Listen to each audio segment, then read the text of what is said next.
Auzubillahiminash-shaytanir-rajim. Bismillahir-rahmanir-rahim. This is your physics teacher Adnan Khan and you are listening e-learning TV. आप सब दोस्तों को अपने चैनल में खुशामदीद कहते हैं और आज हम पढ़ेंगे लेसन नंबर 5 और टॉपिक का नाम है जैसे मैंने आपको बताया था प्रीफिक्सेस टू पावर ऑफ 10। तो सबसे पहले मैं लफ्ज़ प्रीफिक्सेस पर थोड़ा रोशनी डालना चाहूँगा। प्री जब आता है तो उसका मतलब होता है पहले। जैसे मैं आपको बताता हूँ कि फ्री मेडिकल, तो फ्री मेडिकल इसको क्यों कहते हैं? मेडिकल से पहले जो सबक हम पढ़ते हैं इसको फ्री मेडिकल कहते हैं। या फ्री इंजीनियरिंग, तो फ्री लफ्ज़ जो है ये पहले के लिए आता है। इंजीनियरिंग से पहले जो सबक हम पढ़ते हैं, एजुकेशन हम गेन करते हैं, इसको फ्री इंजीनियरिंग कहते हैं। प्री पिक्सेस का मतलब होता है, पिक्सेस का मतलब होता है यूनिट्स, स्टैंडर्ड्स, और प्री का मतलब होता है पहले।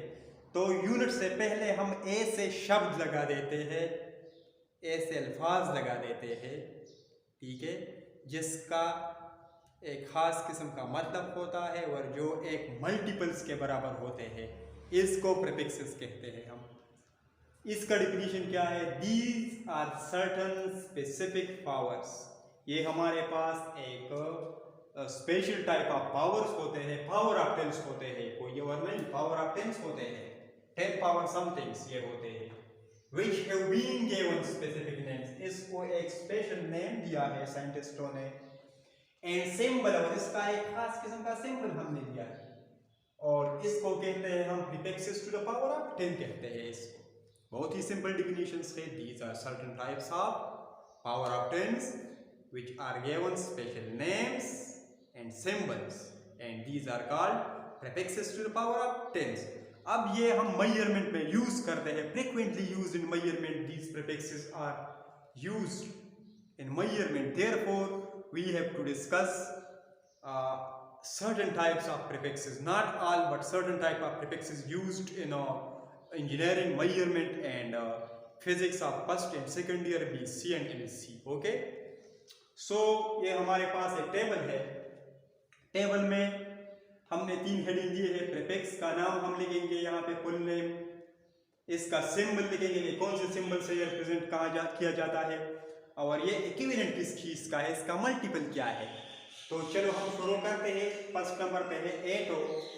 एटो को हम कैपिटल स्मॉल ए से रिप्रेजेंट करते हैं और इसका मल्टीपल होता है 10⁻18। इसके बाद आता है हमारे पास पेम्टो। तो पेम्टो को हम स्मॉल एफ से रिप्रेजेंट करते हैं, इसका मल्टीपल है 10⁻15। इसके पास हमारे पास आता है फेको। फेको हम पी से रिप्रेजेंट करते हैं, स्मॉल पी से। ये आपको याद रखना चाहिए कि हम स्मॉल पी अगर आए तो उसका मतलब क्या है, फेको, और इसका मल्टीपल है 10⁻12। इसके बाद नैनो, स्मॉल इन से रिप्रेजेंट किया जाता है और इसका मल्टीपल है 10⁻9। इसके बाद माइक्रो, इसका जो सिंबल है वो है म्यू। ये आपने याद रखना है, म्यू ग्रीक लेटर्स है, और इसका मल्टीपल है 10⁻6। ओके, इसके बराबर है। फिर मिली आता है, स्मॉल एम से रिप्रेजेंट किया जाता है, मल्टीपल इसका क्या है 10⁻3। फिर आता है सेंटी। सेंटी का मतलब रिप्रेजेंट किया जाता है सिंबल सी से, स्मॉल सी से, और इसका मल्टीपल जो है वो 10⁻2 है। इसके बाद आ जाता है डीसी। तो डीसी स्मॉल डी से रिप्रेजेंट किया जाता है, इसका मल्टीपल है 10⁻1। याद रखना है, ये आपने याद रखना है। अब मैं आता हूँ डेका। तो डेका स्मॉल डी और स्मॉल ए से रिप्रेजेंट किया जाता है और ये बराबर है 10⁻+1। ओके, किलो आता है, के से रिप्रेजेंट किया जाता है 10⁻3। फिर आता है मेगा, कैपिटल एम से रिप्रेजेंट किया जाता है 10⁻6। फिर आता है मेगा गीगा, कैपिटल जी से रिप्रेजेंट किया जाता है और इसका मल्टीपल है 10⁻9। फिर आता है टेरा, कैपिटल टी से रिप्रेजेंट किया जाता है और इसका जो मल्टीपल है वो 10⁻12 है। इसके बाद आता है बेटा, कैपिटल पी से रिप्रेजेंट किया जाता है, मल्टीपल इसका जो है 10⁻15 है। और इसके बाद आता है last one exa, capital E से रिप्रेजेंट किया जाता है, इसका मल्टीपल है 10⁻18। मैं आपको यहाँ पे एक शॉर्टकट बताता हूँ कि किस तरह इसको याद रखना है। देखो, किलो के अलावा, एक्सेप्ट किलो, जिसके आखिर में ओ आएगा, जिसके आखिर में वो क्या होगा 10 पावर समथिंग नेगेटिव। ओके, 8 और 18 को कहा जाता है, तो ओ आखिर में आया है तो माइनस होगा 10 पावर -18, पेम्टो -15, पेको -12, नैनो -9, माइक्रो -6। ठीक है, तो ये आपने याद रखना है। किलो के अलावा जिसमें ओ और आई आएगा लास्ट वन में, वो क्या होगा 10 पावर माइनस होगा। ठीक है, तो नंबर 5 इज एरर्स। तो सबसे पहले बच्चों हम डिस्कस करेंगे कि फिजिक्स में हम एरर क्यों पढ़ते हैं। तो आइए चलते हैं, मैं आपको कुछ इसके बारे में बताता हूँ। फिजिक्स में हम ज़्यादातर फिजिकल क्वांटिटीज़ पढ़ते हैं, और फिजिकल क्वांटिटीज़ को हम मैयर करते हैं। ठीक है, मैयरमेंट किस चीज़ का नाम है? It's the comparisons between non and unknown physical quantities. Okay, so if we are measuring some things, then there is situations in which errors are arises. कैसे? मैं अगर आपको बताता हूँ कि ये बोर्ड, आपने इसकी जो लेंथ है ये मैयर कर लो, ठीक है, या ये इस वॉल की लेंथ आप मैयर कर रहे, तो एक होती है इसकी एक्चुअल लेंथ इस वॉल की, और एक होती है इसकी मैयर्ड लेंथ। ठीक है, दूसरे लफ्ज़ों में अगर इसका एक्चुअल लेंथ आपको मालूम नहीं है, तो मैं यहाँ से 4-5 स्टूडेंट उठाऊंगा, वो बारी बारी इस बोर्ड को या इस दीवार को की लेंथ को मैयर करेगा, फिर मैं इसका एवरेज लूँगा, जो एवरेज वैल्यू आएगा इसको एक्चुअल वैल्यू कहूँगा मैं। ठीक है, और जो मैं इंडिविजुअली मैयर करूँगा एक दफ़ा, उसको आप कहेंगे क्या? मैयर्ड वैल्यू। तो मैयर्ड वैल्यू और एक्चुअल वैल्यू में जो है ना, ये थोड़ा सा डिफरेंस आ जाता है, और इस डिफरेंस को मैं कहता हूँ एरर्स। तो इसलिए मैं एरर्स फिजिक्स में स्टडी करता हूँ। तो चलो चलते हैं एरर्स को, कि एरर क्या चीज़ है। तो it's a simple definitions. Errors क्या चीज़ है? It is the difference. क्या चीज़ है? The difference. किस चीज़ के दरमियान difference? Between actual values, actual values के बारे में मैंने आपको बताया, एंड मैयर्ड वैल्यूज। जो एक्चुअल वैल्यूज का होता है और जो हम मैयर करते हैं, इसके दरमियान जो डिफरेंस होता है, इसको हम कहते हैं एरर्स। ठीक है, एरर्स उर्दू में उसको कहते हैं गलती। तो जहाँ पे सेंस है वहाँ पे गलती की गुंजाइश ज़रूर होती है, इसलिए हम एरर्स को स्टडी करते हैं। अगर हम इसको लिखना चाहें तो error is the absolute value of the difference of actual values and measured values. Actual value और मैयर्ड वैल्यू का हम अगर एब्सोल्यूट ले लें तो इसको एरर्स कहा जाता है। अब एरर्स क्यों अराइज होता है हमारे पास? एरर्स क्यों पैदा होता है? तो इसके मुख्तलिफ रीजंस है, मुख्तलिफ वजूहात है।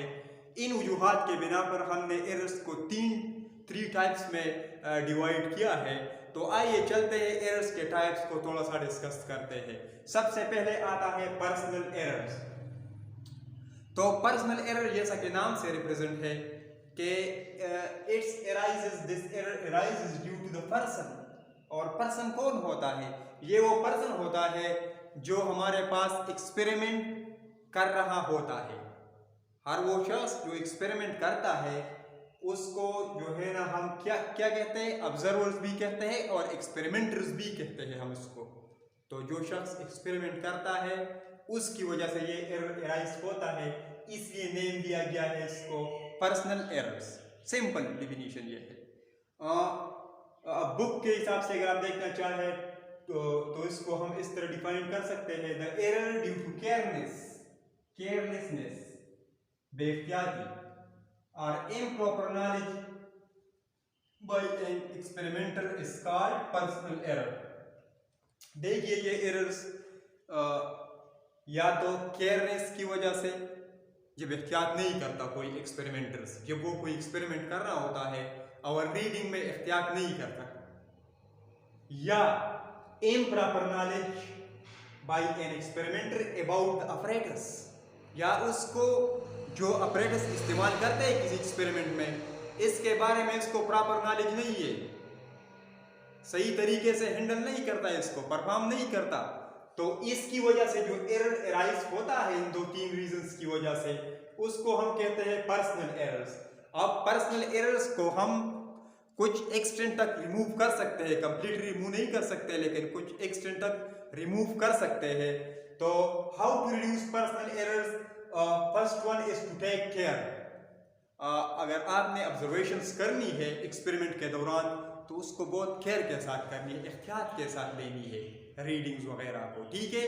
और दूसरी बात यह है कि हमने इन अपरेटस के बारे में थोड़ा सा प्रॉपर नॉलेज हासिल करना है। अगर हम इन 2-3 चीज़ों पर काबू पा लें तो हम इन एरर्स को मिनिमाइज कर सकते हैं। टेक केयर, अगर हम एहतियात से काम लें, एक्सपेरिमेंट्स की बात मैं कर रहा हूँ, एक्सपेरिमेंटर्स जो होता है एक्सपेरिमेंट के दौरान उसकी बात कर रहा हूँ, अगर वो टेक केयर एहतियात से काम ले एंड हैव प्रॉपर नॉलेज, और ऑपरेटर्स के या इंस्ट्रूमेंट मेजरिंग इंस्ट्रूमेंट हमारे पास जो है उसके मुताबिक उसके साथ प्रॉपर नॉलेज हो, तो फिर ये एरर्स हम मिनिमाइज कर सकते हैं। दूसरे नंबर पर हमारे पास आता है systematic errors. Systematic is represented by the name systematic. Systematic is derived from systems. So this error arises due to the fault in the apparatus. यानी हमारे पास जो apparatus हम यूज करते हैं एक्सपेरिमेंट के दौरान, apparatus में जो फॉल्ट हमारे पास जो कमी बेशी होती है, जो गलती होती है, या पुअर कैलिब्रेशंस क्या है, जो ज़्यादा सेंसिटिव नहीं होते, ठीक है। अगर हमने फॉर एग्जांपल मैंने एक अपरेटस लिया, उससे मैं लेंथ मेजर करता हूँ, अगर रूलर से मैं लेंथ मेजर करता हूँ किसी बहुत छोटी चीज़ को, तो रूलर्स तो हमें रीडिंग देता है up to minimum up to 1 centimetre. अगर 1 सेंटीमीटर से कम है तो फिर ये पुअर इंस्ट्रूमेंट है। तो 2-3 चीज़ों के वजह से फाल्टी अपरेटस जिसमें कोई गलती हो जो हम यूज करते हैं एक्सपेरिमेंट के दौरान, एंड पुअर कैलिब्रेशंस, मैंने आपको एग्जांपल दिया ऑफ द इंस्ट्रूमेंट, तो इस एरर को हम कहते हैं क्या? इस एरर्स को हम पर्सनल एरर कहते हैं। इस एरर को हम पर्सनल एरर कहते हैं। अच्छा, तो इसको सिस्टमेटिक एरर्स कहते हैं। मैंने आपको बता दिया कि ये ऐसा एरर होता है जो कि पार्टी अपरेटस या poor calibrations of the instrument की वजह से एराइज होता है। अब पर्सनल एरर्स को हम किस तरह रिड्यूस या रिमूव कर सकते हैं? तो इस एरर्स को हम इस तरह रिमूव कर सकते हैं, अगर हम इस पार्टी अपरेटस को जो हमने यूज की है इसको एक्यूरेट इंस्ट्रूमेंट से कंपेयर करें। तो एक्यूरेट इंस्ट्रूमेंट से कंपेयर करने के बाद हमें पता चल जाएगा कि इसमें कितना एरर्स थे, ठीक है। फिर इस एरर को हम ऐड या सब्ट्रैक्ट कर सकते हैं इसके साथ, ठीक है। और एक और बात जो मैं आप सबको बताना चाहता हूँ वो ये है, बहुत ही इम्पोर्टेंट, कि ये एरर्स, ये सिस्टमेटिक एरर्स हमारे पास जीरो एरर के जरिए भी एराइज होता है। It's maybe arises due to zero errors, zero errors की वजह से भी ये एरर्स हमारे साथ वजूद में आता है। जीरो एरर क्या होता है? जीरो एरर्स वो होता है, फॉर एग्जांपल अगर मैं वर्नियर कैलिपर्स ले लूँ, ठीक है, वर्नियर कैलिपर्स में ले लूँ, तो अगर आप रीडिंग से पहले बिफोर रीडिंग्स अगर आप इसके जो जॉज थे इसको क्लोज कर देते हैं, तो इसके जो दोनों जॉज थे वर्नियर स्केल और मेन स्केल का जो जीरोस थे वो एक दूसरे से कोइंसाइड नहीं करते, और इस एरर को हम कहते हैं जीरो एरर्स, ठीक है। या इस तरह आप कह सकते हैं कि अगर कोई instrument before performing the experiments हमें जीरो रीडिंग न दे, तो वहाँ पे जो मौजूद एरर होगा वो जीरो एरर्स होगा, ठीक है। कोई भी इंस्ट्रूमेंट अगर हमें एक्सपेरिमेंट शुरू करने से पहले जीरो रीडिंग न दे, तो वहाँ पे जो एरर होगा वो जीरो एरर्स होगा। अब जीरो एरर्स दो किस्म के होते हैं, या तो जीरो एरर्स होते हैं पॉजिटिव या होते हैं निगेटिव। अब आपने देखना है अगर पॉजिटिव जीरो एरर्स है तो किस तरह से हम रिमूव कर सकते हैं। पॉजिटिव जीरो एरर्स को हम वहाँ यहाँ से जो रीडिंग आता है पॉजिटिव 0 एरर्स को हम इस रीडिंग से माइनस करना है, तो फिर हमारे पास ये एरर्स मिनिमाइज हो सकता है। और अगर नेगेटिव एरर्स है हमारे पास, नेगेटिव 0 एरर्स, तो फिर यहाँ पे जो रीडिंग आता है उसके साथ जमा करने से हमारे पास क्या होता है, ये रीडिंग्स में कुछ ना कुछ बेहतरी आ सकती है, ये रिमूव हो सकता है। तो आपने याद रखना है, एमसीक्यूज में आ सकता है कि 0 error is the type of which type of errors, personal error, systematic errors और अनदर टाइप ऑफ एरर्स। तो याद रखना है ये सिस्टम की वजह से हमारे पास वजूद में आता है, इंस्ट्रूमेंट की वजह से, इसलिए ये सिस्टमेटिक एरर्स में आता है। तीसरे नंबर पे हमारे पास आता है रैंडम एरर्स, और इसको स्टैटिस्टिकल एरर भी कहते हैं हम, ठीक है। रैंडम एरर्स और स्टैटिस्टिकल एरर भी कहते हैं, और इसको एक्सीडेंटल एरर भी कहा जाता है। ये तीन नाम्स आपने ज़हन में रखने हैं। Random errors because we don't know the causes, actually the causes of how to arise this errors, हम इसके काजेस को नहीं जानते, इसलिए इसको रैंडम एरर, स्टैटिस्टिकल्स या एक्सीडेंटल एरर्स भी कहते हैं। अब ये एरर किस तरह होता है, बाज़ दफ़ा हमारे पास ऐसा होता है कि हम एक एक्सपेरिमेंटर होता है और वो सेम इंस्ट्रूमेंट को लेकर मुख्तलिफ रीडिंग्स, कई बार रीडिंग लेते हैं अंडर द सेम कंडीशंस, और हर बार हमारे पास जो वैल्यूज आता है वो मुख्तलिफ आता है। फॉर एग्जांपल मैं आपको इसके साथ एग्जांपल शेयर करना चाहता हूँ। अगर मैंने इस बोर्ड को मेजर करना है किसी इंस्ट्रूमेंट के साथ, तो अगर मैं ये बोर्ड तो हमारे पास सेम है सारे केसों में। अब इंस्ट्रूमेंट में फॉर एग्जांपल ये यूज करना चाहता हूँ ये मार्कर्स, ठीक है, तो मार्कर भी सेम है। अब इस बोर्ड की एक दफ़ा मैंने रीडिंग लिया, हमारे पास फॉर एग्जांपल आ गया 20 सेंटीमीटर आ गया फॉर एग्जांपल। दूसरी बार फिर मैंने इस कंडीशंस को यूज किया, इस इंस्ट्रूमेंट को यूज किया, फिर मैंने रीडिंग किया तो हमारे पास 20.1 सेंटीमीटर फॉर एग्जांपल आ गया। तीसरी बार हमने फिर यूज कर दिया और हमारे पास फिर जो है ना वो 20.2 सेंटीमीटर आ गया, एंड सो ऑन। तो यहाँ पर मैंने रिपीट किया सेम एक्सपेरिमेंट को with same instrument under the same conditions, but फिर भी हमारे पास यहाँ पे डिफरेंस आ रहा है। इस वैल्यूज में क्या आ रहा है, डिफरेंस आ रहा है। तो इस डिफरेंस को हम कहते हैं, इस डिफरेंस को हम कहते हैं रैंडम स्टैटिस्टिकल्स या एक्सीडेंटल एरर्स हम कहते हैं। अब फिजिसिस्ट ने थोड़ा सा इस पर बेस किया कि ये एरर किस चीज की वजह से एराइज होता है। तो फर्स्ट ऑफ ऑल बुक की डिफिनीशंस को आप देख सकते हैं। The error due to repeated बार बार measurement of the same quantity under the same conditions that result in different values of the same quantity is called random statistical or accidental errors, ठीक है। अब ये एरर्स ज्यादातर ये कहते हैं कि फिजिकल जो क्वांटिटीज है, चेंज इन टेम्परेचर की वजह से एराइज हो सकता है, वोल्टेज की वजह से, या ह्यूमिडिटी एयर में जो है ना वो कम और ज्यादा हो सकता है, वेरिएबल्स है, ठीक है, वेरी कर सकता है। टेम्परेचर भी हमारे पास वेरी कर सकता है, वोल्टेज भी हमारे पास, ये हमारे इख्तियार में नहीं है कि हम टेम्परेचर्स को कंट्रोल कर सके, ठीक है। तो इसलिए यहाँ पे इसके काजेज चेंज इन टेम्परेचर है, या अदर अननोन काजेज भी हो सकते हैं, ऐसे काजेज जो हमें मालूम नहीं है उसकी वजह से भी हो सकता है। अब मैं आता हूँ कि रैंडम एरर्स, इंसिडेंटल्स या स्टैटिस्टिकल एरर को हम किस तरह मिनिमाइज या कम कर सकते हैं। तो this errors can be removed by maintaining strict conditions in laboratory. हमें जो है ना, हम जहाँ पे एक्सपेरिमेंट करते हैं लेबोरेटरी, वहाँ पे स्ट्रिक्ट कंडीशंस हमें जो है ना वो मेंटेन रखना चाहिए, फिर हमारे पास ये एरर मिनिमाइज हो सकता है। दूसरी बात ये है कि हम इस एरर को किस तरह मिनिमाइज कर सकते हैं। हम इस एरर को इस तरह मिनिमाइज कर सकते हैं कि हमने कई रीडिंग लेनी है, फिर इसका एवरेज निकालना है। तो एवरेज निकालने के बाद ये एरर हमारे पास क्या हो सकता है, ये मिनिमाइज हमारे पास हो सकता है, otherwise it can not minimise.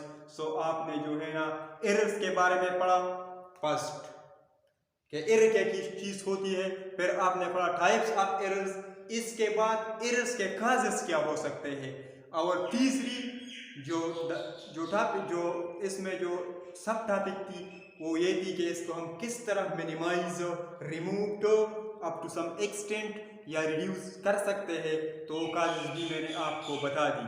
तो ये थे हमारे पास एरर्स।